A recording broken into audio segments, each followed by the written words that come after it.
자, 전자계약 1을 수강하는 학생들에게 전자계약 1을 1학기를 마치면서 선생님이 여러분들이 학습한 내용을 기반으로 앞으로 이 분야에 관련된 심화 교과목을 학습함으로써 어떤 분야에 여러분들이 취업하고 또 진로를 개척해 나갈 수 있는지 선생님이 특별히 만든 자료를 소개를 하고자 합니다. 자, 타이틀은 선생님이 임의로 붙여봤어요. 전자기학 기반 심화 교과목을 학습을 하면 앞으로 관련 분야 연구 및 진로라고 했고요. 그래서 선생님이 여기에 한 4가지 정도로 영역으로 나누어서 설명을 간략하게 해보도록 하겠습니다. 첫 번째가 여러분들이 이제 여기에 RF 모듈 및 무선 시스템 설계하는 영역. 두 번째가 이제 전자파의 전파. 앞에 전파는 일렉트로마그네틱 웨이브라는 전파고, 뒤에 전파는 프로파게이션. 파가 나간다, 파가 전파된다 할 때 전파. 그래서 이걸 우리는 전파라고 하고, 전자파의 전파 특성 및 주파수 조정. 주파수 조정은 주파수 자원이 한계가 있으니까 DCS부터 여러분 무한대까지의 X선, 감마선까지 우리는 전체적인 전자기 파라고 생각할 수가 있는데, 그러나 실제 우리가 일상생활 사용할 수 있는 주파수 범위는 한정적으로 되어 있죠. ITU에서는 보통 DC, 즉 3Hz부터 해서 한 3000GHz까지를 우리가 주파수 자원으로 생각을 하고 있습니다. 이런 주파수 자원에 대해서 어떤 특정한 용도로, 예를 들어서 5G, 5세대 이동통신용으로 주파수 할당을 하려면 주파수 자원 축에서 예를 들어서 3.5GHz에서 3.8GHz 사이에 5G용으로 우리가 주파수 할당을 하자. 그러면 기존에 3.5에서 3.8GHz 주파수 대역 양 옆에도 다른 용도로 서비스를 지금 하고 있는데, 그들 이미 서비스하는 용도와 신규 5G 주파수 대역 사이에 어떤 간섭이 일어날지 이런 것들을 사전에 분석하고 주파수를 조정하는 이런 것을 주파수 조정, 프리퀀시 코디네이션이라고 해요. 자, 세 번째는 안테나 설계 및 응용. 그래서 오늘날 여러분 4차 산업혁명 시대에는 모든 것들이 하이퍼 커넥티비티, 모든 것들이 무선으로 다 연결되어 있지 않습니까? 그 무선으로 연결되려면 어떤 센서, IoT 디바이스 자체가 통신을 하려면 바로 송수신부가 있어야 되고 안테나가 있어야 되겠죠. 안테나 관련된 이런 분야를 여러분들이 공부를 해볼 수 있겠어요. 그리고 반도체 설계에 전자장 문제 해결 등 이런 분야에 꼭 필수적으로 적용이 될 수가 있습니다. 반도체의 하이스피드, 속도가 빨라지면, 또 선폭 사이에 간격이 좁아지게 되면 전류가 흐를 때에 이웃하는 선폭 사이에 자기장, 전기장 현상이 발생하게 되죠. 그러면 원치 않는 간섭 문제로 인해서 우리가 설계했던 만큼의 성능을 우리가 얻을 수가 없게 되겠죠. 이러한 영역들에도 다 전자기학 기반으로 여러분 관련 심화 교과목을 통해서 이쪽 분야 연구가 되겠습니다. 여기가 이제 하나의 여러분들이 반도체 칩 설계하는 영역이고, 밑에 있는 그림이 이동통신 기주국 안테나에 대한 것이고, 여러분들이 여기 5G에 들어가는 핵심 칩, 원칩 SoC, 시스템 온 칩, 하나의 칩으로 시스템을 구현하는 SoC 설계하는 이런 그림이 되겠습니다.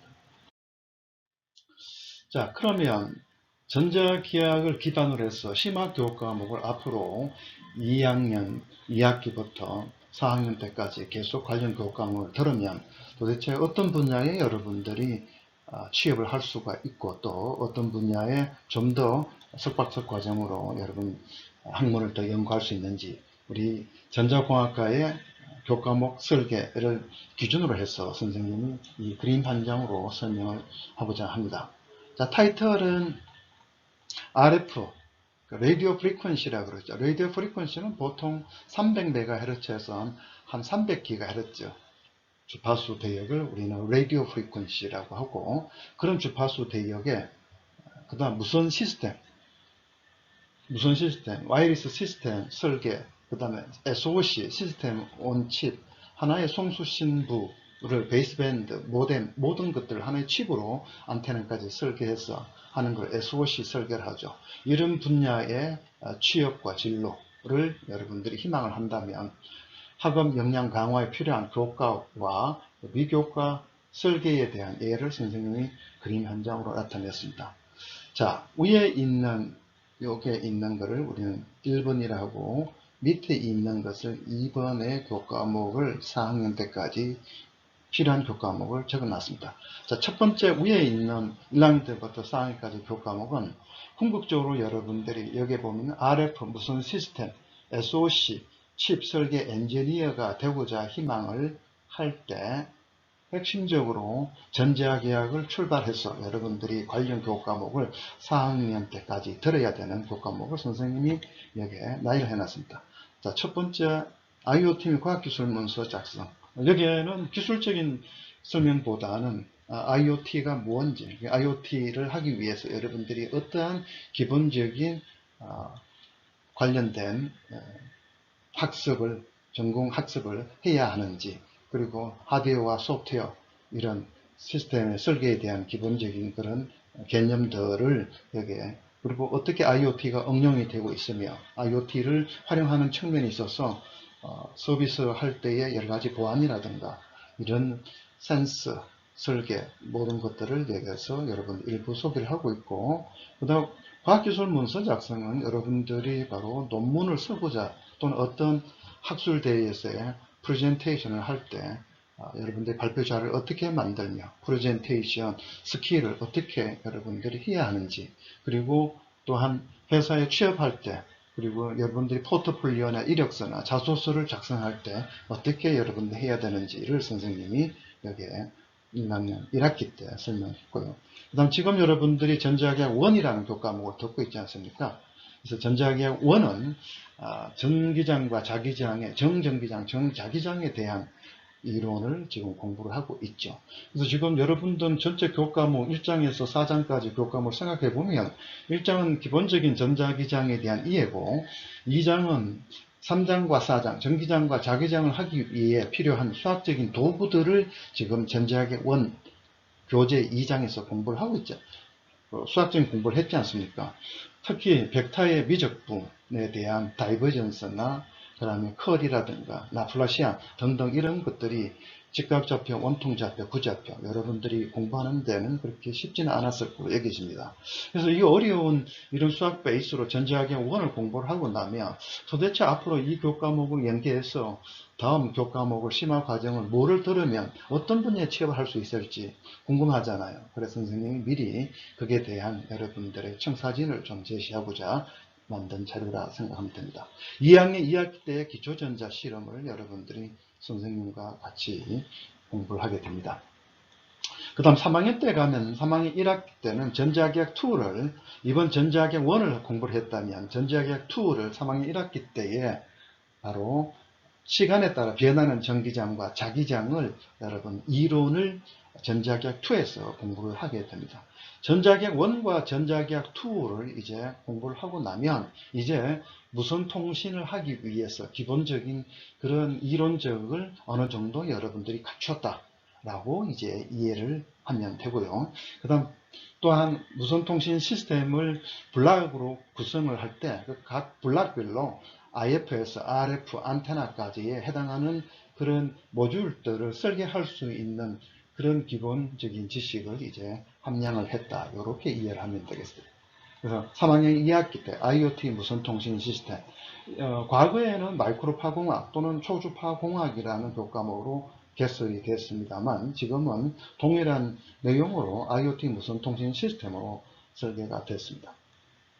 그 다음 4학년 때 1학기 때는 IoT RF 센서 및 회로 설계라는 교과목으로 공부를 하게 됩니다.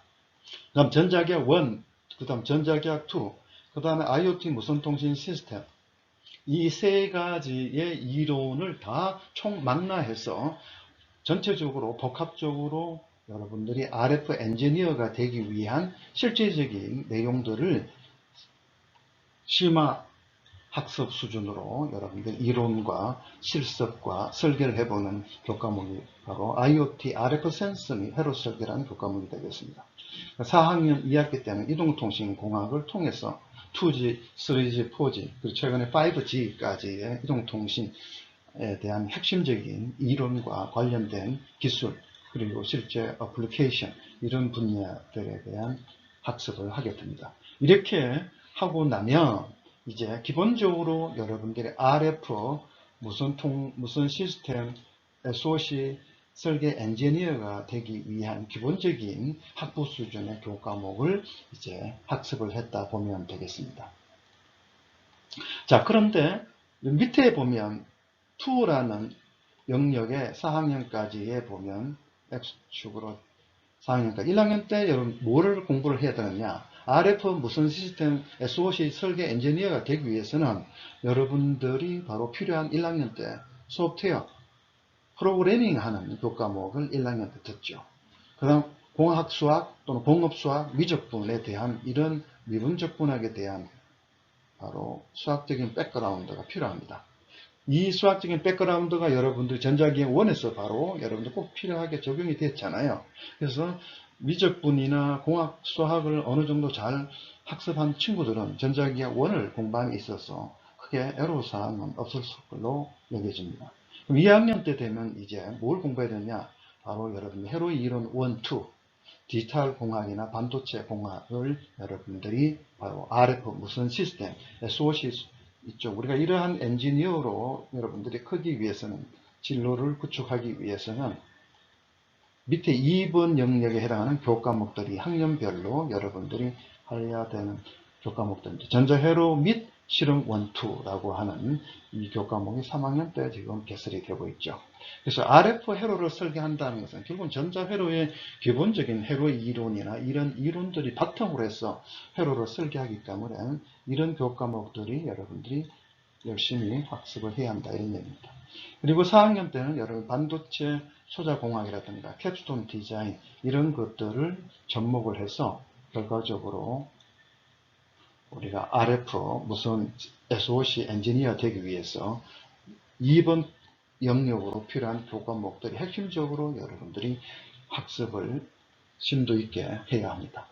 자, 그러면 교과목은 1번과 2번 학년별로 교과목 설계를 했는데, 그러면 부수적으로 중간에 있는 이런 것들이 있죠. 위에를 우리는 A라고 한번 쓰고, A가 뭔가 봤더니 오픈 OR 라이센스드 또는 하드웨어, 소프트웨어, 툴, 학습 및 활용 능력을 함량해야 한다라는 A가 있고, 밑에 선생님이 B라고 한번 써볼게요. B. 이 B 영역은 비교과 활동, 커리어 패스, 스토리텔링 구축을 하기 위해서는 여러분들이 뭘 해야 되느냐? 현장 실습. 1학년 때부터 4학년 동안에 여러 학업 계획서 동안 여름 방학이라든가 겨울 방학을 통해서 현장 실습, 필요하면 인턴, 그 다음에 동아리 활동, 학술 동아리, 여러분 MCL, ISL, 벤처, INC 이런 동아리, 학술 동아리 활동을 꾸준히 열심히 하고, 교내, 교회, 경진대회 출전 등 입상 실적이 있으면 여러분들이 훌륭한 엔지니어로서의 평가를 받을 수가 있겠죠. 그래서 이러한 상세한 내용들을 비교과 활동을 구축해야 한다. 그럼 위에 이제 A 영역을 가보면 오픈 또는 라이센스드 허가를 받는, 그래서 오픈은 비허가 형태의 하드웨어나 소프트웨어 툴들이 요즘 많이 나와 있습니다. 그럼 1학년 때 하고 2학년 1학기 때까지 여러분 해야 될 게 뭐가 있느냐? 바로 아두이노 하고 라즈베리 파이라고 하는 이러한 여러분들이 인베디드 관련된 그러한 프로그래밍 언어와 그 다음에 간단한 디지털 회로의 여러분들 활용 능력들을 함량하는 이런 것들을 익혀야 되겠습니다. 두 번째로 2학년, 3학년 사이 올라가면 기초전자 실험에서 여러분들이 가면 피스파이스를 선생님이 강의를 지도해 줍니다. 피스파이스 회로 설계 툴과 분석 툴을 여러분들이 학습을 해야 되고, 그 다음 매틀랩, 공학자들이 사용할 수 있는 매틀랩을 활용할 능력을 3학년 1학기 때까지 여러분들이 함량을 해야 하게 됩니다. 그 다음에 3학년 2학기 때부터 4학년 때까지는 여러분 RF 회로 설계를 하는 AWR이라고 하는 케이던사에서 나오는 RF 회로 설계 툴, 그 다음에 HFSS, 라고 하는 RF 툴이 있고, 그 다음에 Advanced Design System이라고 하는 RF나 아날로그 회로 설계하는 툴들을 여러분들이 더불어서 학습을 해야 합니다. 이러한 것들, 교과목 1, 교과목 2에 필요한 교과목들을 핵심적으로 공부도 하고, 그 다음에 영역 A와 영역 B에 대한 오픈 또는 라이센스드 하드웨어 소프트웨어 툴들을 여러분들이 함양해야 되고, 비교과 활동도 열심히 하게 되면 여러분들이 훌륭한 엔지니어로서 RF 무선 시스템, 바로 SOC 설계 엔지니어로 여러분들이 진로를 갈 수가 있고요. 그래서 여러분들이 열심히 하면 인공지능 베이스의 바로 반도체 SOC 칩 시스템을 하나의 칩에다 설계할 수 있는 이러한 능력들을 앞으로 활용을 하게 되고, 또 그런 능력을 발휘하게 되게 되겠습니다. 그리고 여러분들이 이제 이러한 밑에 이 영역을 열심히 공부한 학생들은 또 이쪽에 해당하는 우리 전자공학의 4개 트랙 영역으로 나눠져 있었죠. 선생님이 하던 이런 RF 무선 시스템 SOC 설계 엔지니어 분야가 있고, 또 디지털 설계 분야가 있고, 그 다음에 디지털 제어 개척 분야가 있고, 그 다음에 여러분들이 전자회로나 반도체 이런 분야가 있겠죠. 이러한 관련 분야로 여러분들이 진로를 나아갈 수가 있겠습니다. 자, 첫 번째 무선 시스템 및 모듈 설계 영역들을 간단히 소개를 해보겠습니다. 여기 보면 무선 통신 시스템 송수신기, 마이크로판, 능동, 수동 소자라고 그랬죠. 능동은 여러분들이 트랜지스터나 다이오드와 같은 그런 소자들을 능동 소자라고 그러고, 바로 그다음 능동 소자, 능동, 그다음 수동이라 이게 소자라고 그랬는데, 능동, 마이크로파, 능동하고 수동, 능수동 소자라고. 능동은 트랜지스터나 다이오드에 대한 거고, 수동 소자는 여러분들이 바로 다이오드와 트랜지스터를 제외한 그러한 소자들을 가지고 우리가 모듈들을 만들 수가 있겠죠. 여러분 RL이라든가 L,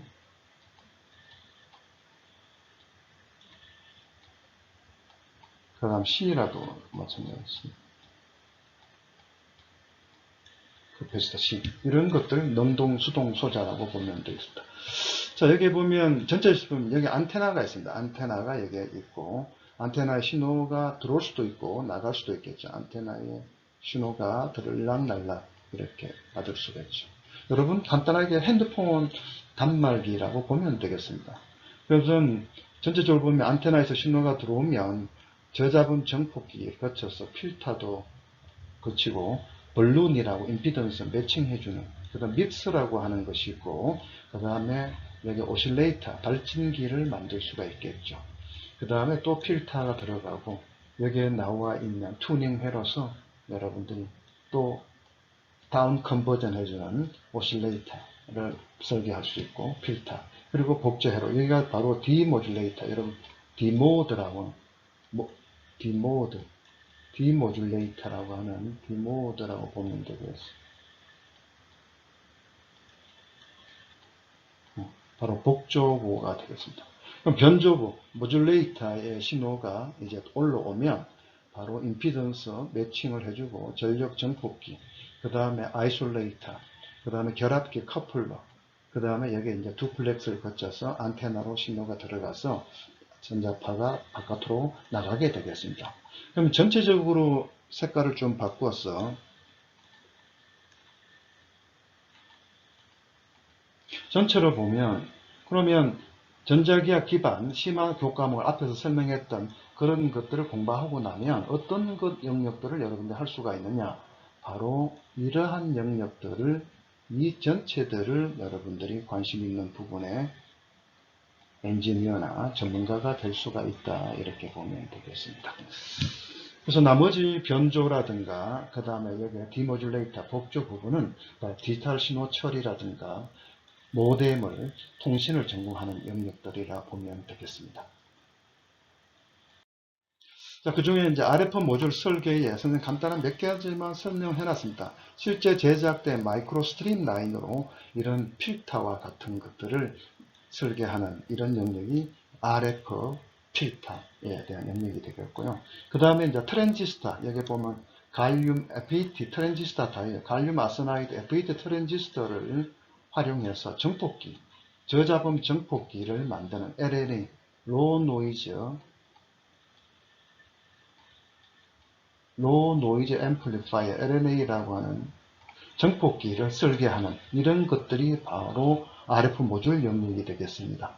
그다음 밑에도 이제 필터 설계할 때 마이크로스트립 라인으로 만들 수 있는 것들이 여기에 나와 있는 계단형 임피던스 형태할 수도 있고 개방형 스토브 끝이 이제 오픈되어 있는 이런 스토브 형태로 여러분들이 필터를 만들어 볼 수도 있겠어요.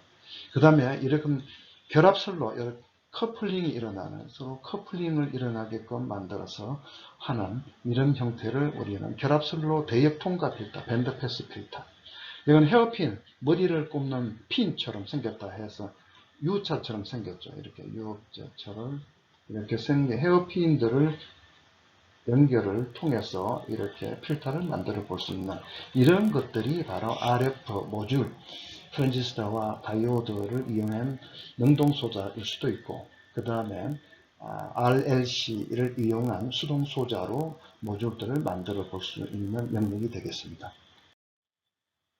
그 다음에 SOC 칩 설계를 하기 위한 툴들을 여러분들이 익혀볼 수가 있는데, 그것이 바로 PSpice나 AWR, 마이크로웨이브 RF 회로 설계 툴이라고 보면 되겠습니다. 케이던스사에서 제공해주는 마이크로웨이브 오피스라는 소프트웨어 툴이라고 보면 되겠습니다. 자, 여러분들이 여기 나와 있는 왼편에 있는 1번 영역들은 바로 PSpice를 이용해서 이런 회로를 스케매틱을 여러분들이 그리고 시뮬레이션 하면 주파수에 따라서 이 주파수 F에 따라서 여기가 중심 주파수고 중심 주파수의 필터의 특성을 여러분들이 이렇게 플롯을 하고 설계하고 분석하는 능력들을 PSpice를 통해서 할 수가 있겠어요. 두 번째 나와 있는 이 영역들은 바로 여기 나와 있는 AWR이라는 툴을 이용해서 여러분들이 여기 보면 인덕터 L이 있고 캐패시터 C가 있고 인덕터 L이 있고 캐패시터 C가 있죠. 이쪽이 바로 소스 부분이고 이쪽은 부하 로드라고 보면 되겠어요. 그래서 이러한 필터 회로 설계를 AWR이라고 하는 이런 툴들을 3학년 2학기 때나 4학년 1학기 때 이런 툴들을 여러분들이 활용할 수 있도록 학습을 하게 되겠습니다. PSpice는 2학년 2학기 때에 선생님 기초전자 실험에서 여러분들이 이것을 깊게 학습할 수도 있고 또 그런 기회가 있겠습니다. 그 다음에 이제 무선 통신 시스템, 무선 망 설계에 대한 것들을 볼 수가 있습니다. 자, 그러면 왼쪽에 보면 여러분은 스마트 레이더 시스템이라고 했죠. 스마트 레이더 시스템. 여러분 자율주행차의 앞부분, 자동차의 앞부분과 옆부분과 후미 부분에 여러분들 레이더, 밀리미터파의 60GHz 대역의 밀리미터파 주파수를 이용해서 레이더 장치가 앞에 설치되어 있습니다. 그래서 물체를 탐지하고 자동차 사이에 아니면 방해 물체 사이에 거리가 얼마나 떨어져 있는지를 여러분들이 레이더를 통해서 바로 물체가 유무, 거리 어느 정도 판단해 볼 수 있겠죠. 그래서 라디오 디텍션, 레이더는 라디오 디텍션 앤드 레인징, 라디오, 전자파를 디텍션, 탐지하고 그리고 거리를 잰다 해서 레이더라고 하죠. 스마트 레이더 모듈들을 이와 같은 트랜스미터와 리시버가 있고 안테나 있죠. 이와 같은 것들을 여기 타켓이 항공기가 있으면 이런 것들을 여러분들이 바로 자율주행차에서는 이런 것들이 하나의 칩으로 설계를 할 수가 있다 이런 얘기죠. 그 다음에 이제 여러분 위성통신 같은 전파 천문 같은 이런 쪽에 벌써 무한위성 같은 검산지구계에서 무한위성 정지궤도에서 송신 수신하는 이런 전자파를 이용한 전파 천문 분야도 여러분들이 관심을 가져볼 수가 있겠어요. 물론 이동통신 5G의 칩을 설계하는 핵심적인 송수신 부분을 칩을 설계하는 영역도 여러분들이 설계 능력의 관련 분야를 작업을 가져볼 수도 있고, 그 다음에 5G에 대한 것들. 그 다음에 이제 무선 통신 시스템 네트워크, 무선 망, 와이리스 네트워크라고 무선 망 설계에 관련된 여기 나온 기죽이라든가 여기 기죽 설계.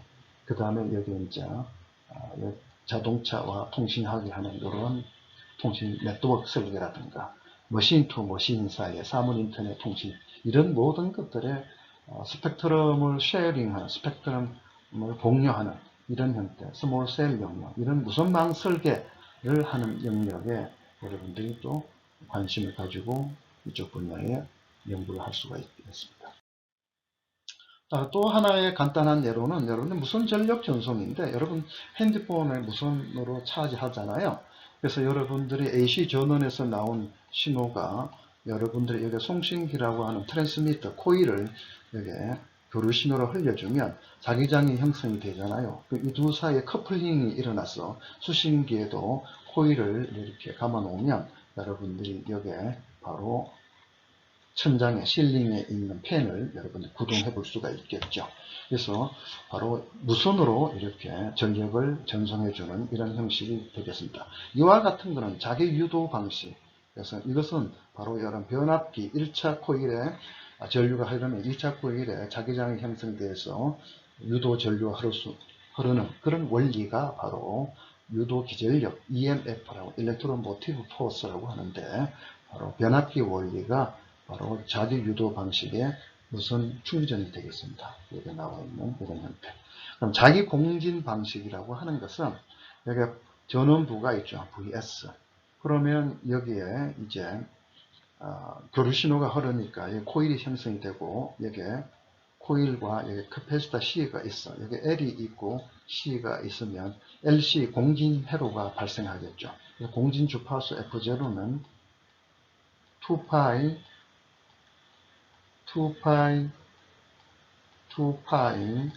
루트 LC 분의 1.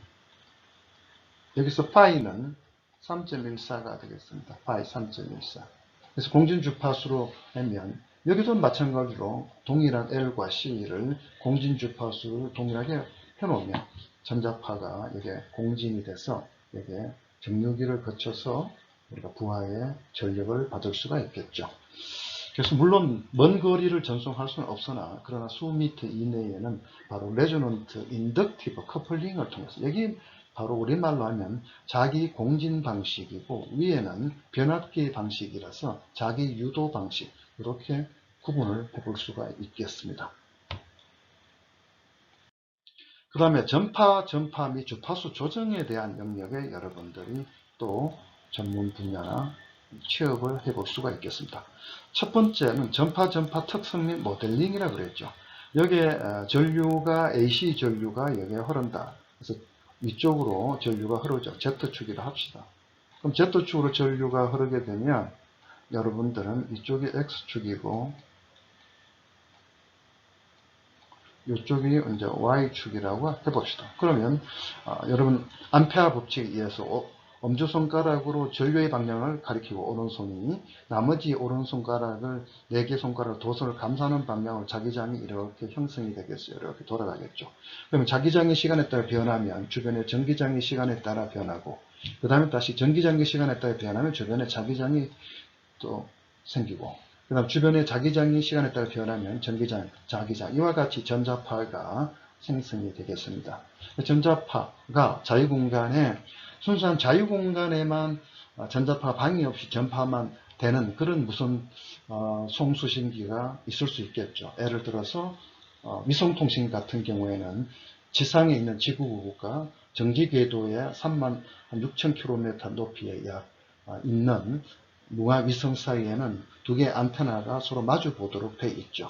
이와 같은 경우에는 서로 송수신기 사이에 전파를 방해하는 것은 비가 온다든가 안개가 낀다든가 기타 이러한 것은 전자파의 감쇄나 기타 영향을 줄 수는 있으나 근본적으로 전자파가 진행함에 있어서 방해시키는 이동통신 우리가 건물의 20-30m의 기지국에 안테나가 있고 도심지에서 여러분 핸드폰을 수신하는 그런 전파 환경하고는 좀 다르죠.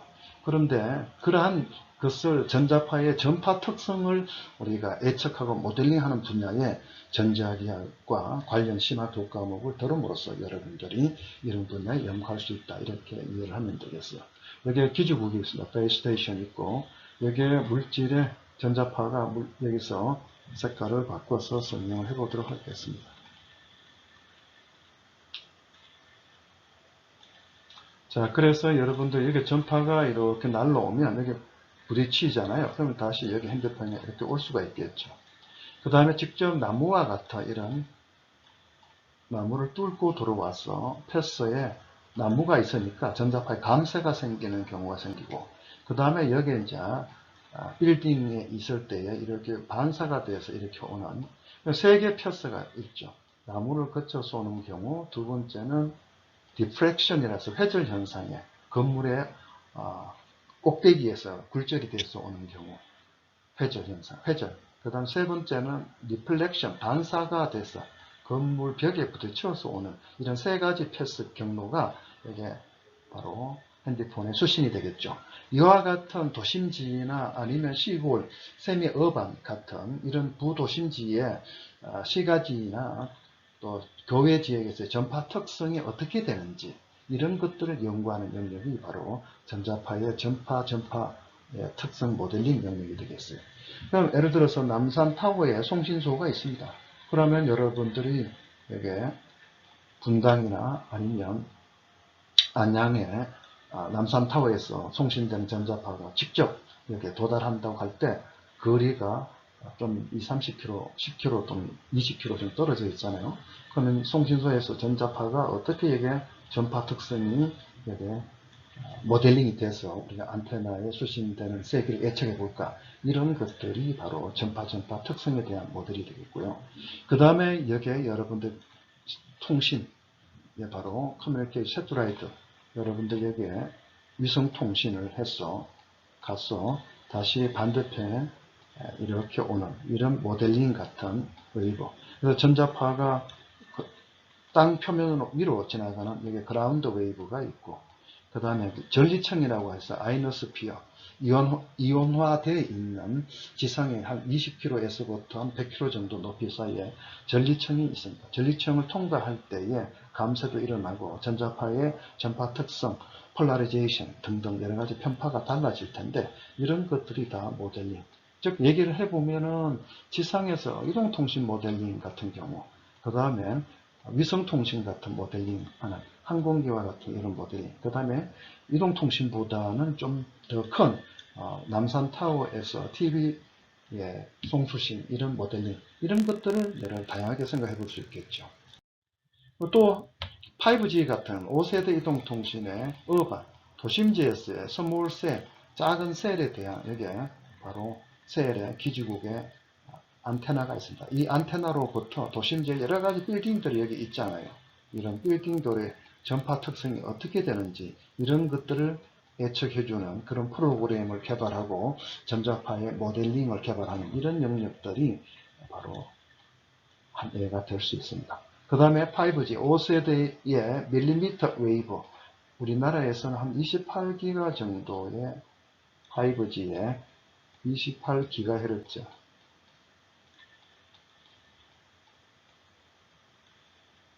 28GHz에 바로 여기에 안테나가 있으면 28GHz에 안테나가 있다. 그러면 여기 안테나에 여러분들이 여기 안테나에 대해서 전자파가 이게 실내에 보면 이렇게 빌딩이나 실내에 여러 가지 이렇게 보면 수신 안테나들이 있고 송신 안테나. 그러면 실제로 송신 안테나가 벽에 부딪혀서 여러 가지 다중 반사들이 일어나잖아요. 실내에서. 이런 것 또한 여러분들이 연구하는 전파 모델링의 영역이 되겠습니다. 그 다음에 이제 무선망 설계라고 했습니다. 선생님이 여기에 무선망 설계라고 했는데, 무선망 설계도 여러분들이 하나의 영역이 되겠습니다. 자, 무선망을 설계한다. 주파수 조정에 대한 성능이다. 그래서 주파수 조정은 여러분 주파수 조정은 유한하다. 그래서 대역별로 어떤 특정한 용도로 주파수 자원을 분배를 해놨습니다. 그러면 예를 들어서 여기에 보면 여기 보면 주파수 고정 픽스드 와이어리스 시스템 FWS 고정 무선 시스템이 있고 여기에 레이더가 있었습니다. 그런데 여기에 레이더 1이 동일한 레이더 1이고 기존의 레이더 1인데 여기에 픽스드 와이어리스 시스템에 같은 주파수 대역의 위치를 달리 줘서 즉 픽스드 와이어리스 시스템이 여기가 바로 수원에 있다. 그러면 레이더 2는 동일한 주파수를 어디서 쓰느냐? 수원이 아닌 우리가 강원도의 강릉에 있다. 하면 주파수는 동일하지만 거리가 멀리 떨어져 있어서 이 레이더 2를 동일한 주파수로 사용할 수 있을까라고 하는 이런 것들을 주파수 조정이라고 한다. 전자파에 간섭 문제가 있는지 없는지 이런 것들을 우리가 분석해주는 그런 영역들이 무선망 설계 영역이라 보면 되겠습니다. 자, 여기 나와 있는 왼편은 우리나라의 어떤 특정한 산악지역의 송신기를 실제로 지표면의 데이터, 지형 데이터를 가지고 바로 여기 GIS, Geographic Information System, 지리정보 기반의 전개 강도, 여기 송신기에 안테나를 높이를 갖다 놨다고 하면 이 송신기로부터 전개 강도가 실제로 전개 강도의 색깔별로 이렇게 표시를 해놨습니다. 이렇게 이러한 시뮬레이션 툴을 개발하는 영역도 여러분들이 바로 연구 분야의 한 분야가 되겠습니다. 송신기로부터 여기에 빨갛게 표시된 부분은 전개 강도가 높고 이게 까맣게 된 이런 영역들은 상대적으로 전개 강도가 낮다 이렇게 보면 되겠습니다. 그리고 이런 주파수 조정을 하기 위한 여러 가지 해석적인 모델링들이 있는데 이런 모델링을 또한 여기 C는 바로 원하는 수신 신호 전력이고 이게 I라고 하는 것은 원치 않는 간섭 전력이 되겠습니다. 원하는 신호 전력과 원치 않는 간섭 신호의 전력 비를 가지고 우리가 그거를 우리는 보호비라고 하는데 그 보호비, 프로텍션 레이시오가 어느 정도 이상이 되면 여기에 동일한 주파수를 F0를 동일하게 사용하지만 레이더 2를 바로 강릉에서 쓴다고 한다면 수원에서 쓰는 F0 주파수를 강릉에서 레이더 2 주파수로도 사용 가능하다. 이렇게 판별해주는 이런 영역들을 여러분들이 또 활용할 수 있겠습니다. 자, 그렇게 하기 위해서 여러분들이 그 중에 한 예를 선생님이 Geometric and Multiple Interference 해놨죠. 간섭, 다중 간섭 1. 여기에 송신기가 있어요. 그리고 여기가 수신기가 있습니다. 그러면 여기가 레이더가 있습니다. 그러면 송신기와 수신기는 서로 원하는 송수신기 하는 시스템이고 여기에 레이더가 어떤 지역에 있습니다. 자, 여기가 바로 남산 타워에 있는 텔레비전 안테나라 하고 여기 관악산에 텔레비전 수신 신호를 받는 수신기 위치라고 합시다. 그러면 여기에 레이더라고 하는 것이 여기 서해안에 있는 어떤 위치에 레이더가 있다. 그러면 이 레이더하고 레이더에서 나오는 신호가 관악산에서 수신기에 레이더 신호가 간섭 신호가 이렇게 들어올 수 있겠죠. 안테나에 의해서. 그리고 남산 타워에서 송신 신호가 바로 관악산의 수신기에 수신되는 신호로 우리가 받을 수가 있겠죠. 그러면 이 두 사이의 지형적인 어떤 평면 공간을 신호대 간섭 SI 플레인이라고 평면이라고 선생님이 정의를 하고 그 두 사이의 각을 세타라고 해놨습니다. 그러면 여러분들이 바로 전자기학 2장에서 벡터의 내적과 외적이 있습니다. 벡터의 내적을 바로 다트 프로덕트를 했던 벡터의 내적이 있습니다. 신호의 좌표를 벡터를 S라 하고 간섭의 벡터를 I라 하면 두 벡터의 다트 프로덕트 하면 바로 두 벡터의 크기와 그 사이의 각이 된다. 이렇게 얘기했잖아요. 그러면 여기 주어진 이 세타 각을 바로 레이더와 안테나 TX와 수신기 사이 이루는 세타 각을 구하기 위해서는 여러분 벡터의 내적에 해당하는 그 수식을 이용해서 여러분들이 바로 세타 각을 알 수가 있습니다. 이 세타 각을 알면 실제 안테나에서 들어오는 안테나의 방향에 따라서 이득이 달라지는데 그 방향에 따른 안테나 이득을 계산하고자 해서 여기에 벡터의 내적으로 세타 각을 찾아낼 수가 있겠습니다.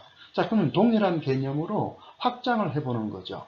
여기가 원하는 송신기 신호 TX가 있고 여기 원하는 신호 RX가 있어요.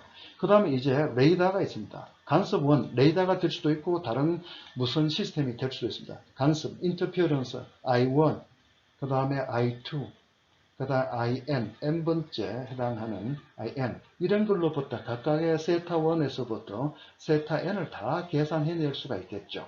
그래서 우리는 이걸로부터 간섭의 n번째 간섭까지를 다 고려해서 전체적으로 보호비를 우리가 계산해낼 수가 있겠습니다. 자, 이와 같은 형태의 주파수 조정 또는 간섭 계산할 때에 가장 심플한 이론을 뭐로 썼습니까? 각도 계산을 할 때 바로 벡터의 내적을 여러분들이 활용해서 선생님이 실제 과제 프로젝트를 수행한 내용의 일부를 여기 보여주고 있습니다. 자, 그러면 여기에 나와 있는 레이더 1이라든가 여기 TX의 이런 좌표들은 지리 정보의 위치, 즉 위도, 경도, 고도에 대한 좌표가 나와 있죠. 그런 실제적인 위도, 경도, 고도 좌표로부터 여러분들이 바로 위치 정보로부터 S벡터와 간섭 벡터를 계산해 보는 예가 되겠습니다. 자, 그러면 이런 간섭 벡터를 다 계산해내면 시스템에 대한 성능을 분석해야 되는데, 그럼 전자기학하고 그 다음에 이런 시스템 성능 분석하고 무슨 관계가 있느냐? 간섭을 분석할 때는 간섭을 계산한 원천은 시스템의 특성을 알아야 됩니다. 그럼 시스템 특성을 알려면 무선 통신 시스템에 대한 이해가 필요하겠죠. 그래서 3학년, 4학년 교과목에 또는 디지털 통신뿐만 아니라 무선 통신 시스템에 대한 여러분들의 학습이 필요하다라는 것을 강조하기 위해서 여기에 선생님이 이런 데이터들을 여기에 쓰게 됩니다. 고정 무선 시스템, 픽스드 와이어리스 시스템, 고정 무선 시스템, 레이더 시스템에 대한 송수신기의 전력, 그 다음에 이런 것들이 계산된 거, 특성, 리마크, 이런 것들은 다 무선 통신 3학년 때나 4학년 때 선생님 교과목을 통해서 여러분들이 다 이동통신 교과목을 통해서 학습을 하게 되겠습니다. 마찬가지로 레이더를 우리가 분석을 하려면 레이더의 여러 가지 특성들에 대한 이런 것들이 안테나나 기타 이런 특성들을 여러분들이 이해를 하고 있어야 무선 통신 주파수 조정에 대한 분석들을 할 수가 있다는 것을 알 수가 있습니다. 그 다음 BR이나 간섭, 즉 원하는 신호대 간섭 전력 비율부터 비트 에러 레이트라는 BER이라는 비트 오율이라는 성능을 계산해 볼 텐데, 여러분 디지털 통신에서 이제 2학년 때 바로 디지털 통신, 3학년 디지털 통신을 선생님이 아까 첫 번째 교과목 트랙 1과 트랙 2번, 1번, 2번, 2번 트랙은 RF 엔지니어, SOC 시스템 설계 엔지니어가 되기 위한 2번 트랙에 필요한 교과목들을 선생님이 화살표 방향으로 1번 영역으로 이렇게 꺼놓은 그런 교과목들을 공부를 해야만 이런 성능 분석들을 해볼 수 있다, 이런 얘기입니다. 그래서 이와 같은 BR에 대한 비트 에러 레이시오에 대한 이런 그래프들을 간섭 때 원하는 신호 대 원치 않는 신호, 간섭 신호의 비를 이거의 비에 따라서 값이 40dB, 30dB, 25dB에 따라서 이런 그래프들을 성능을 이렇게 그려볼 수가 있겠습니다. 근데 이런 것들을 바로 디지털 통신 시스템이나 무선 통신 시스템을 공부를 여러분들이 해야만 한다, 이렇게 얘기를 할 수 있고요. 그거에 대한 결과들을 여기 선생님이 예시로 제시를 해놨습니다. 자, 그러면 아까 SI 플레인이라고 했던 간섭 신호와 원하는 신호 사이의 평면들을 우리가 아까 앞에 설명을 했었죠. 그 평면들을 여기 선생님이 여기 그려놨습니다. 그래서 요 각을 알게 되면 실제 안테나 Z축으로부터 여러분 구좌표에 2장에서 배웠던 좌표, 구좌표와 직각좌표와 원통좌표가 여러분 2장에서 공부했잖아요. X, 그리고 Y, 직각좌표, 여기 Z, 직각좌표. 그럼 구좌표는 어떻게 됐습니까? 이 점의 어떤 위치를 P라고 하죠. 구좌표는 Z축으로부터 이루는 각을 세타라고 한다.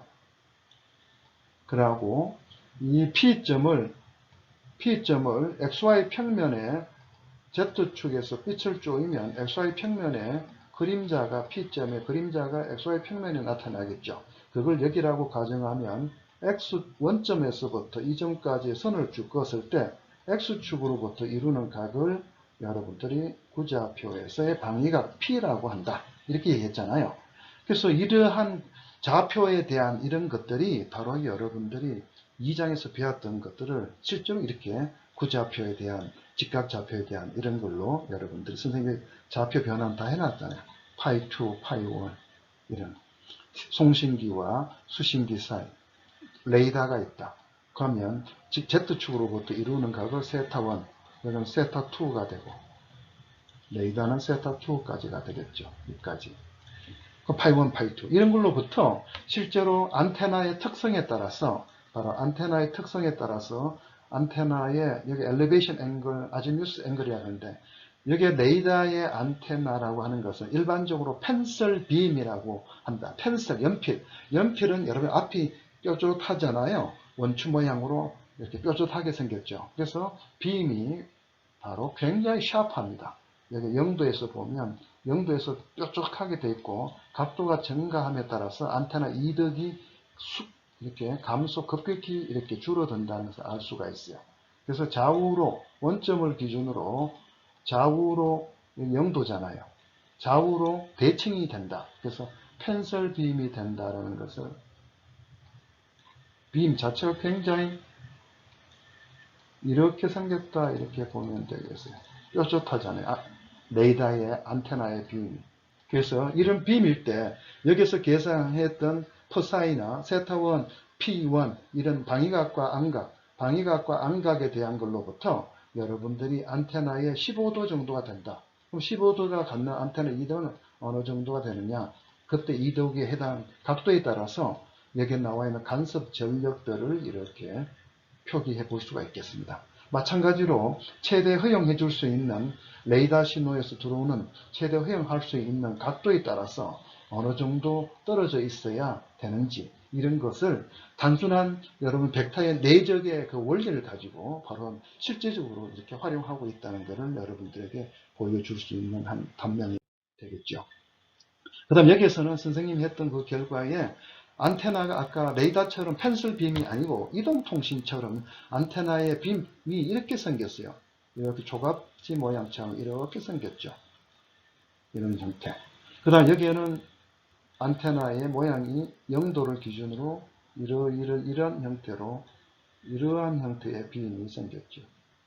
아까는 뾰족하게 생겼는데 이제는 요와 같은 즉 아지무스 앵글이라는 방위각에 대한 패턴이고 엘리베이션 앵글이라고 하는 것은 바로 안각, 고도에 대한 안각이 되겠습니다. XY 좌표로 치면 안각이 바로 여러분 Z축으로부터 이루는 각이 세타, 얘가 안각이 되겠습니다. 그 다음에 XY 평면에 여러분들이 투영점이 있다고 하면 얘가 바로 여러분 P에 해당하는 방위각이 되겠습니다. 방위각. 그래서 이동통신은 여러분 안테나의 특성을 보면 이동통신 도심지에 가면 옥상에 여러분 이동통신 안테나가 있잖아요. 안테나에 여러분들 여기가 지표면의 수평이에요.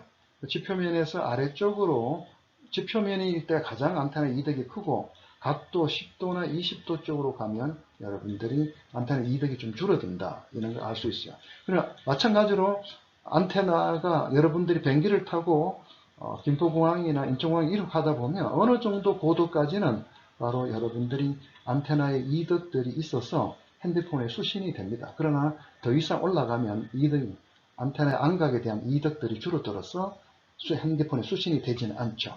그러나 방위각으로는 여러분들이 이렇게 보면 전체로 보면 이 전체의 3dB 정도 한 120도 정도를 커버하는 이러한 형태의 안테나를 이동 기주국을 보면 기주국 안테나를 보면 여러분 이렇게 생겼어요.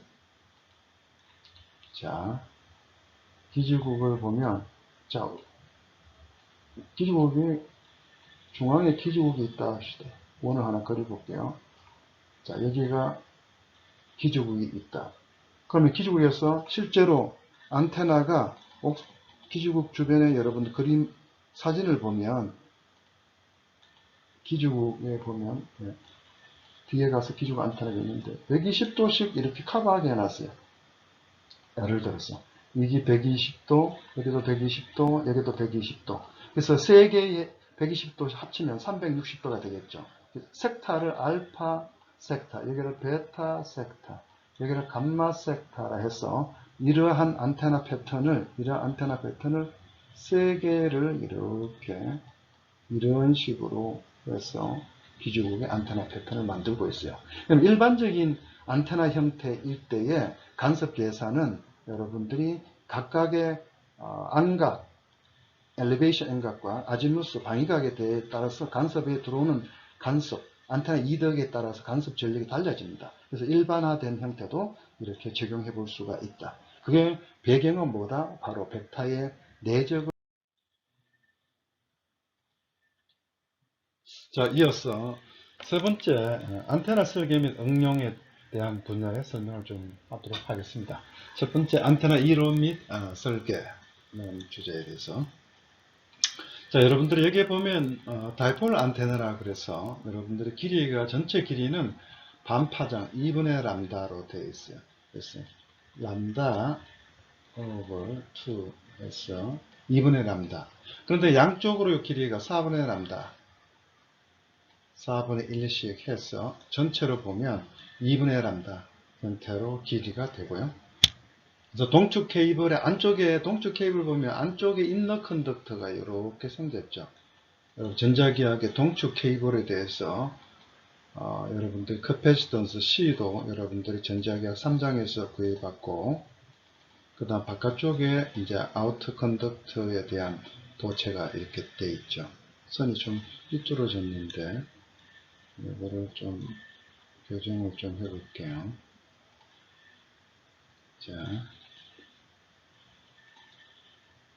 자, 그래서 이 선을 밑으로 똑바로 좀 그어보고, 자, 안쪽에 도선에 인더 컨덕터에 여러분들이 있을 때 안쪽에 여기에다가 도선이 요 길이가 있고, 이쪽에 아우터 컨덕터에다 길이가 여러분들이 인너 컨덕터의 아우터 컨덕터의 길이가 전체 합쳐서 반파장이 되도록 이렇게 만들 수가 있겠어요.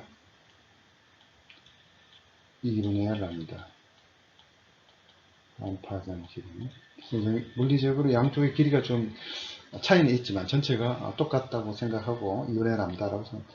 자, 이와 같은 동축 케이블 형태의 반파장 다이폴 안테나를 만들면 안테나의 패턴이라고 그러는데, 이렇게 전류가 교류 신호가 여러분 이동통신 예를 들어서 900메가 이동통신 주파수 때 여기에 교류 신호가 여기에 전류가 흘러 들어온다고 하면 안테나의 전기장과 그 다음에 전기장의 버티컬 플랜이라고 하는 것은 전기장의 좌표축을 구좌표로 선생님이 이 장에서 좌표에 대한 설명을 했었죠.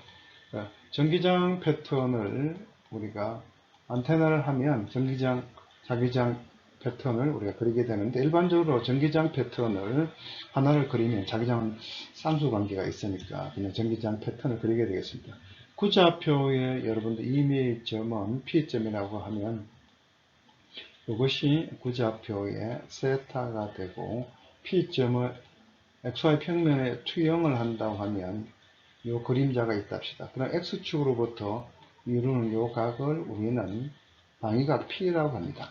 그래서 안테나라고 하는 것은 궁극적으로 전기장 E와 안테나 패턴이라고 하는 것은 전기장 E 또는 자기장 H를 우리가 이론적으로나 아니면 수치 해석적으로 전기장과 자기장을 구하고, 그것을 전기장 E를 우리는 세타와 P의 함수로 그래프를 그리는 것이 바로 전기장에 대한 패턴, 안테나 패턴이 되겠습니다. 얘를 우리가 그림을 그려주게 되겠습니다.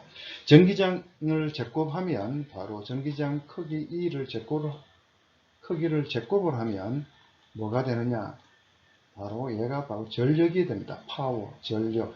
그래서 전기장을 크기를 제곱을 그려주면 전력 패턴이라고 이렇게 우리가 얘기를 하고, 전력 패턴. 그냥 전기장을 크기를 그려주면 전기장 패턴이라 얘기를 할 수가 있습니다. 자, 버티컬 플레인이라고 하는 것은 전기장 E를 그릴 때 세타를 우리가 함수로 그리고 P를 우리는 0도로 두고 P를 0도로 두고 전기장을 0도, 전기장 E의 크기를 그려주는데 어떻게 그리느냐? 세타와 P를 근데 P는 0도로 두고 이걸 크기를 그려주는 것이 바로 여기에 수직면이라고 하는 예가 되겠습니다.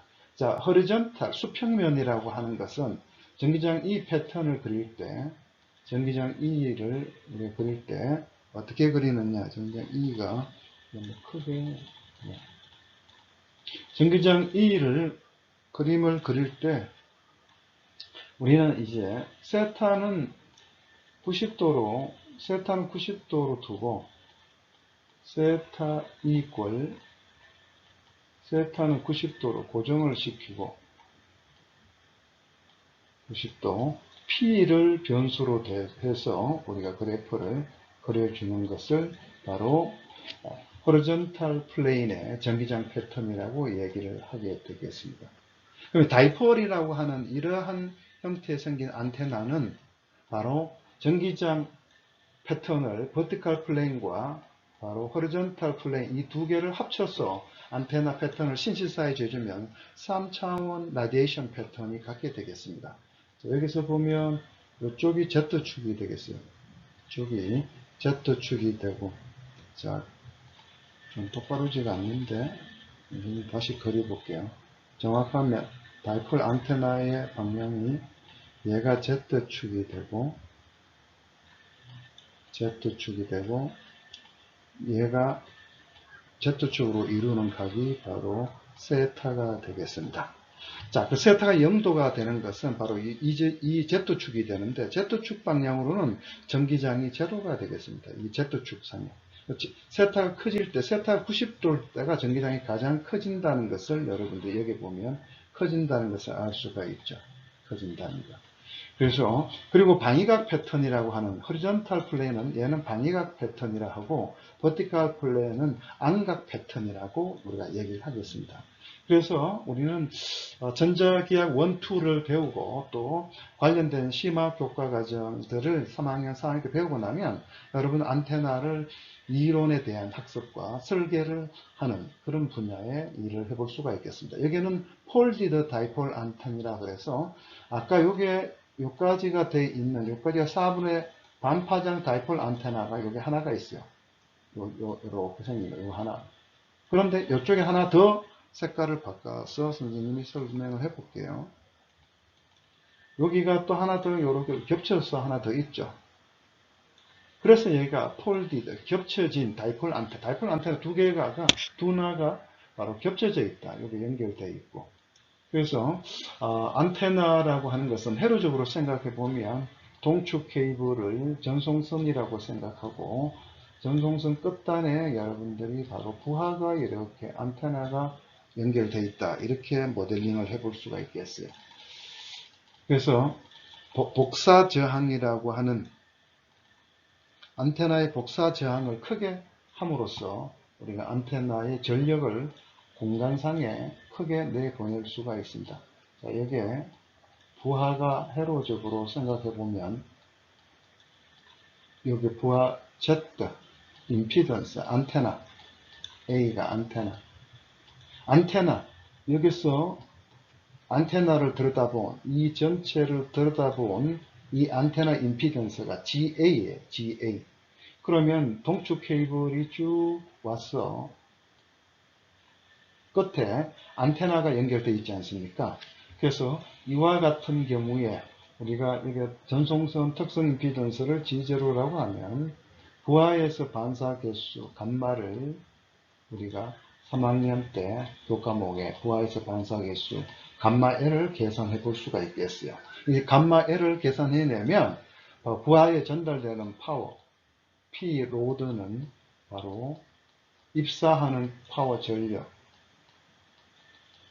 전송선에 공급되는 전송선 PI에다가 1 빼기 반사계수 감마 부하에서 반사계수 크기의 제곱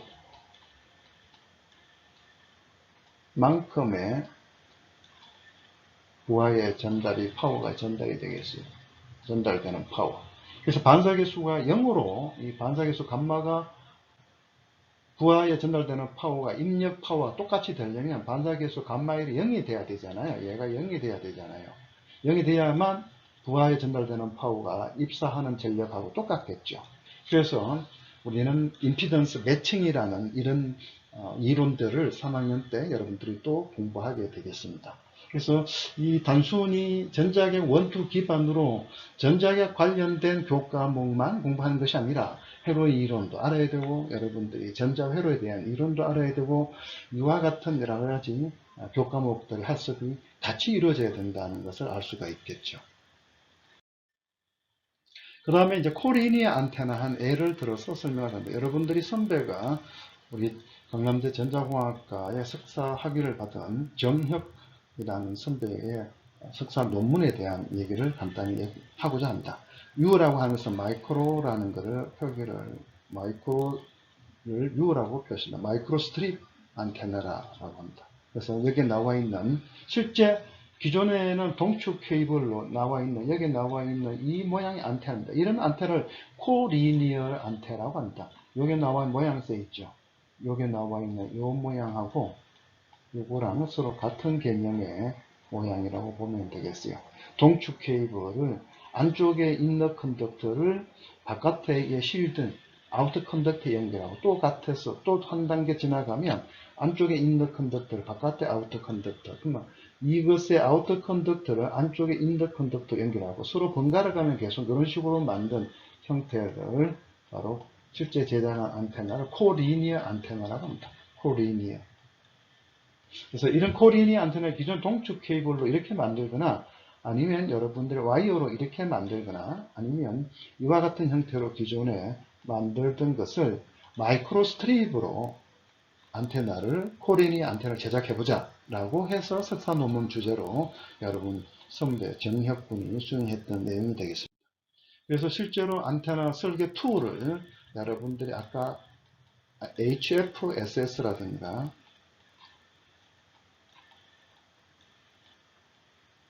그럼 ADS라든가 또는 AWR이라고 하는 이러한 고주파 안테나 설계하는 툴들을 여러분들이 이제 3학년, 4학년 때 학습하게 되면 이와 같은 분야들을 이론적으로 풀 수 없는 그래서 수치 해석적으로 설계 툴을 활용해서 스키매틱과 그에 따른 전기장과 자기장, 안테나 패턴들을 여러분들이 이렇게 시뮬레이션까지 해볼 수가 있겠습니다.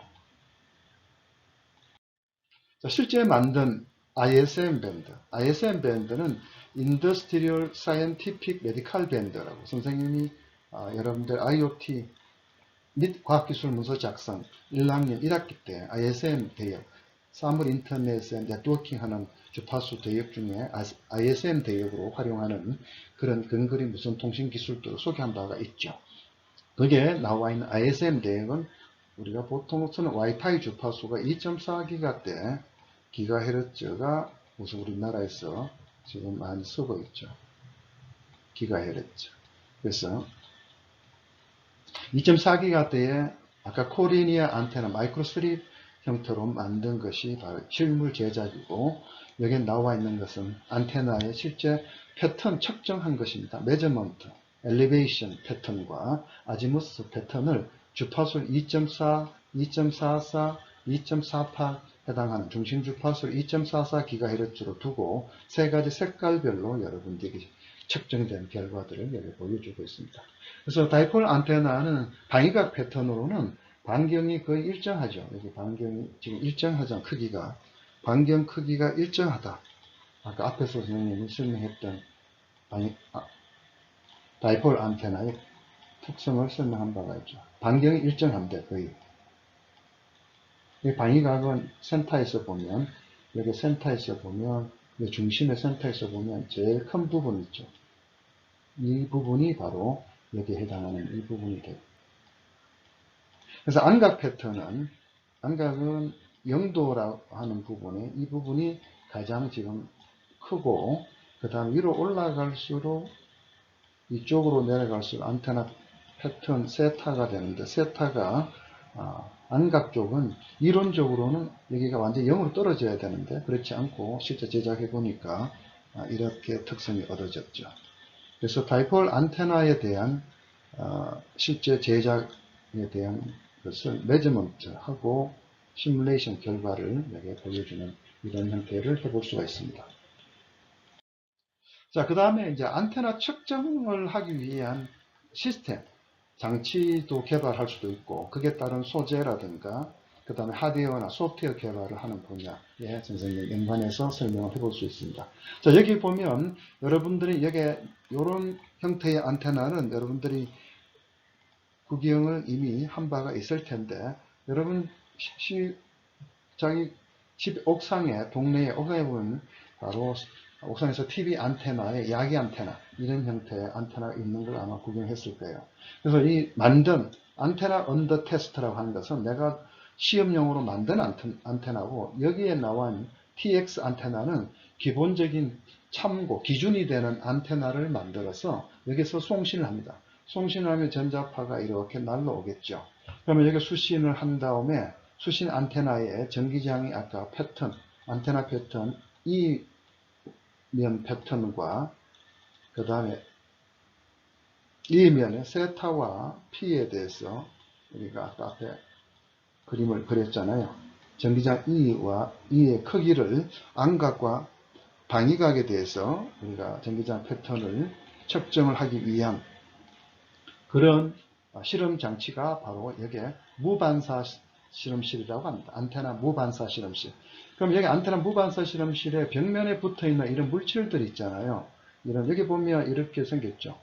여기에 보면 스펀지처럼 사각뿔로 생겼고, 여기 스펀지처럼 생겼고, 여기에 탄소가루가 스펀지에 묻혀 있습니다. 묻어 있습니다. 그럼 전자파가 바로 이 벽면에 닿았을 때는 전자파가 흡수가 돼서 반사돼서 되돌아오지 않도록 하도록 그런 물질들을 개발을 해서 여기에 전자파 무반사 실험실, 영어로는 unechoic chamber라고 합니다. unechoic chamber, 무반사 실험실,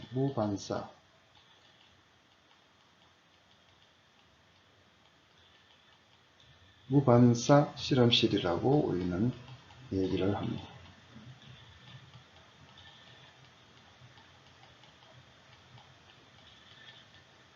자, 무반사 실험실.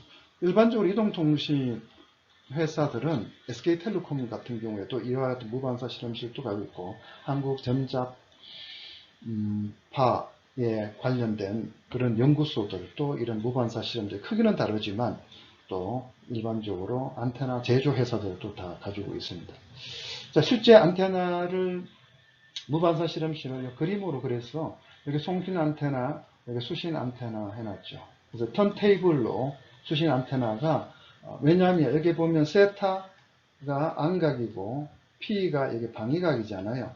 그럼 안테나를 안각과 방위각에 따라서 회전을 시켜줘야 되는데, 이 회전을 시켜주기 위한 여기 보면 컴퓨터로 제어해주는 프로그램을 측정해주는 계측기에다가 우리가 프로그램 소프트웨어 개발도 필요하고, 이와 같은 것들이 여러분들이 다 하드웨어와 소프트웨어들이 필요하다. 그래서 여러분 제어 개척, 인베디드 관련된 아두이노나 라즈베리 파이를 활용한 이런 제어 개척 프로그램 것들도 이런 분야에 여러분들이 활용할 수가 있겠습니다.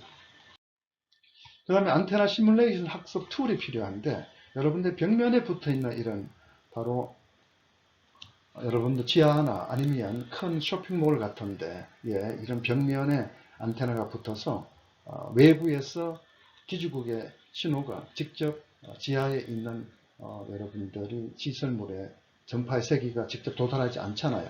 그러면 지하의 바깥에서 전파를 받아서 케이블로 끌고 들어와서 지하에다가 벽면에 때까지 이런 벽면에 안테나를 부착해주는 이런 형태가 안테나가 있을 수 있는데, 이렇게 생긴 것이 실물로 보면 여기 마이크로스트립 패치 안테나, 이것을 우리는 패치라고 합니다. 패치. 여기가 전류를 이렇게 PD, 전류를 흘려주면 길이가 L이고 폭이 W고 그 다음에 밑에 그라운드가 있는데 얘가 서브스트레이트 기판에 유전율 입실론 R을 갖는 물질을 높이 H를 갖다 넣고 이걸 시뮬레이션 해주면 바로 버티칼이라고 하는 안각 패턴과 허리전탈이라고 하는 수평 패턴, 방위각 패턴에 대한 이 패치 안테나에 대한 특성들을 이렇게 시뮬레이션으로 우리가 구해 볼 수가 있습니다. 자, 이와 같은 툴들도 여러분들이 아까 선생님 얘기했던 HFSS나 ADS나 또는 AWR이라는 RF 안테나 회로 설계 툴들을 익히면 이와 같이 메소드를 활용해서 여러분 시뮬레이션 해볼 수가 있겠어요. 이 두 개를 안테나를 신시사이즈 합성하면 3차원의 패치 안테나 프로그램들을 활용하면 이 3차원 패턴을 얻을 수가 있습니다. 자, 그래서 안테나 관련된 것이 이제 베이스 스테이션 안테나, 기지국 안테나, 여러분들 여기 보면 기지국 안테나들이 있죠. 이게 청이 이렇게 져 있는데, 여러분, 이런, 자, 좋은 기지국 위치에, 여기에는 에서 900MHz 대 900MHz의 주파수의 이동통신 2세대 또는 3세대, 이건 IMT 2000이라고 하는 3세대 이동통신 주파수 때 2000MHz, 그리고 2GHz를 합시다. 2GHz.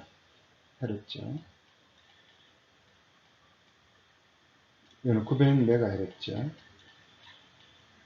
여기는 예를 들어서 5G, 예를 들어서 3.5GHz.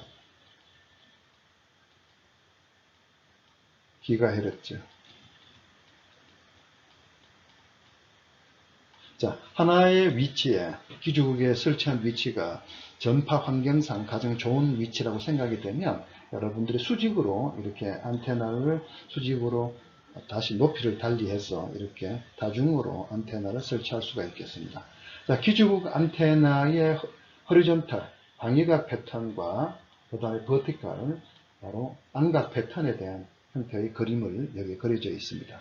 그리고 밑에는 보면 허리존탈에 대한 바로 이걸 잘라서 보여주는 거고, 버티칼도 이렇게 생긴 이 그림을 잘라서 여기 보면 중간에 자른 형태로 이렇게 된 그림을 절반을 잘라서 보여준 거고, 이 두 개를 합치면 입체적으로 여러분 3D 안테나 패턴 이런 형태의 기지국 안테나를 만들어 볼 수가 있습니다.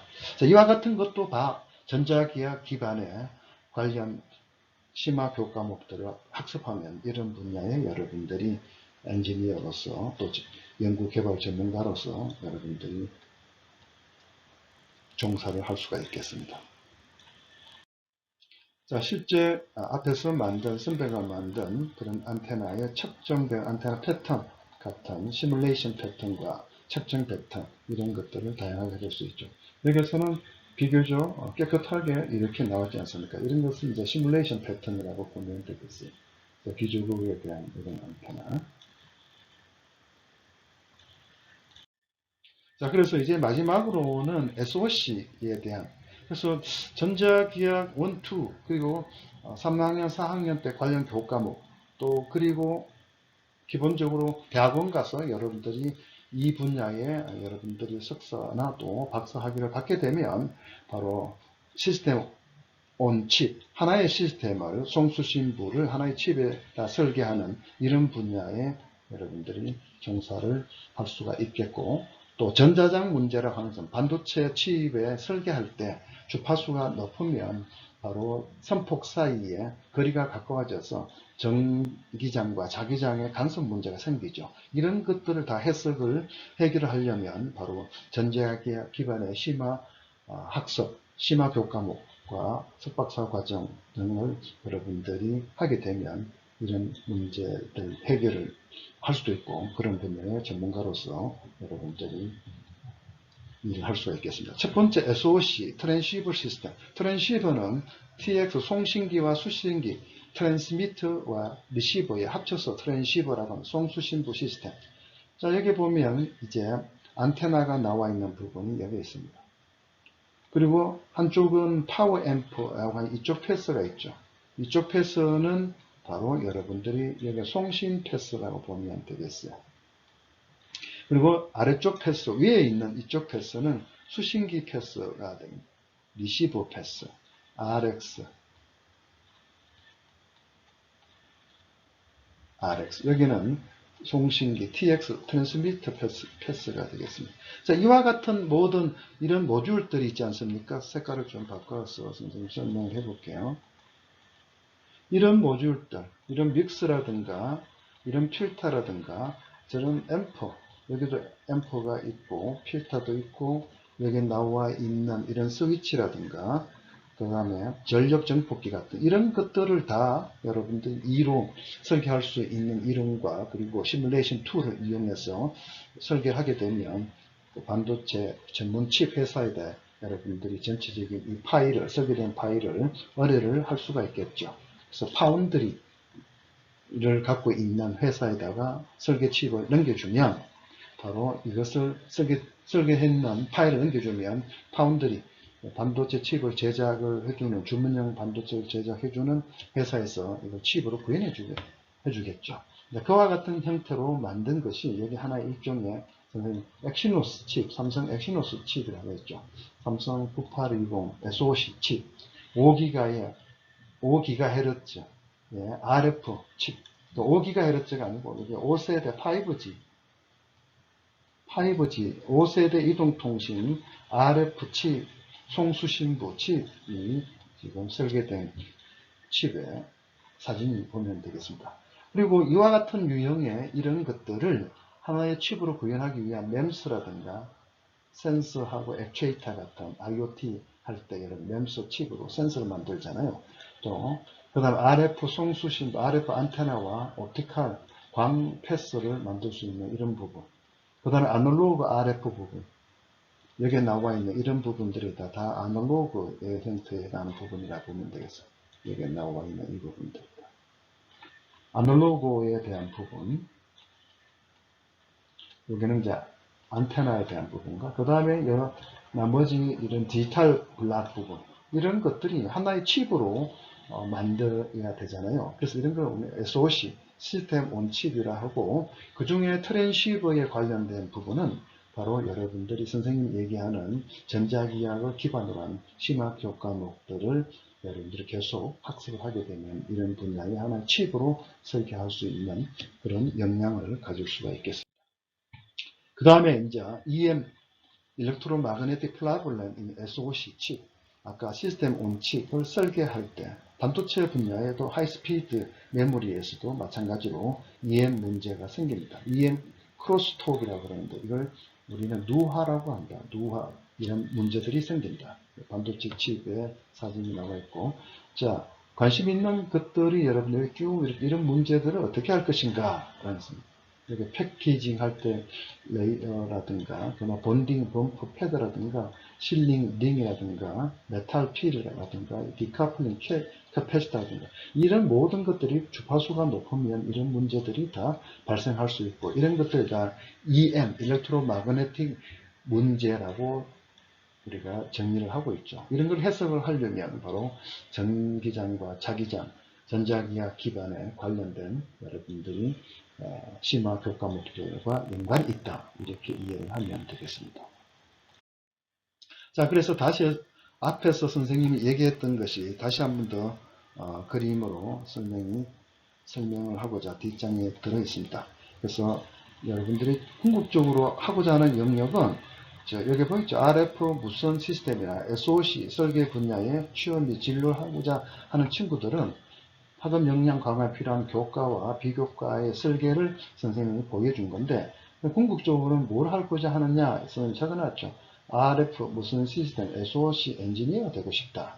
그래서 여러분들은 나중에 인공지능 기반의 바로 반도체 SoC 칩을 설계할 수 있는 그런 전문가로 성장할 수가 있겠습니다. 그래서 여기에 나와 있는 여기 아까 1번이라는 교과목과 2번이라는 교과목 4학년 때까지 가는 패스가 있습니다. 자, 1학년 때부터 2학년, 3학년, 4학년. 그래서 기본적으로 여러분들이 전자기학 1, 지금 듣고 있잖아요.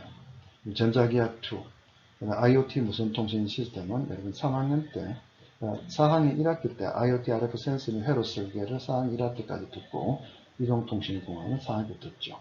그러면 이와 같은 교과목을 기본으로 알아야 할 것들이 1학년 때부터 여러분들이 오픈소스, 하드웨어나 소프트웨어, 학습 툴 활용 능력을 함양을 해야 되는데, 아두이노 라즈베리 파이, 그 다음 PSpice, 매틀랩이라든가 AWR, 그 다음 HFSS라든가 ADS라든가 하는 이러한 툴들을 여러분들 기본으로 익혀야 여러분들이 궁극적으로 이러한 엔지니어로 여러분 분야에 성장할 수가 있습니다. 자, 그리고 이제 필요한 연관 교과목들은 화살표로 선생님이 여기다 이렇게 연결시켜 놨죠. 학년별로. 뭘 해야 되느냐?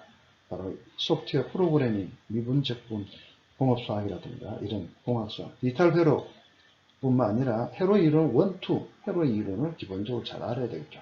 반도체 취입에 관련된 분야로 공부를 하고자 하는 친구는 반도체 공학에 또 관심을 가져야 될 것 같습니다. 그래서 2학년. 3학년 때는 바로 전자회로, 회로 해석과 실험에 대한 기본적인 전자회로 이론을 알아야 바로 아까 무선 통신 시스템, RF 회로 설계라든가 이런 것들이 다 회로 이론과 전자회로 이론, 이런 통신 이론, 이 모든 것들이 다 만나해서 필요한 그런 어떤 영역이라 보면 되겠습니다. 4학년 때는 이제 반도체, 소자공학, 캡스톤 같은 여기에 나와 있는 교과목들은 일부 교과목이 바뀐 면도 있으나 그러나 기본적으로 이런 관련된 교과목들을 여러분들이 공부를 해서 기본적인 메인 패스로 이러한 형태의 관련된 교과목들을 여러분들이 학년별로 꼭 같이 공부를 해야 한다. 이렇게 이해를 하면 되겠어요.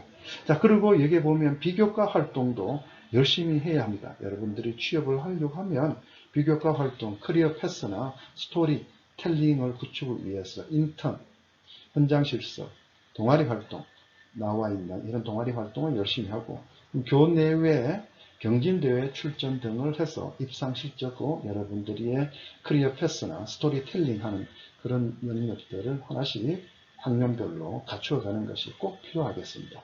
이와 같이 열심히 여러분들이 준비해 나가면 여러분이 궁극적으로 인공지능 기반 시스템 온칩 할 수 있는 그런 엔지니어로 또 그런 전문가로 여러분들이 성장을 해 나갈 수가 있다고 선생님은 확신합니다.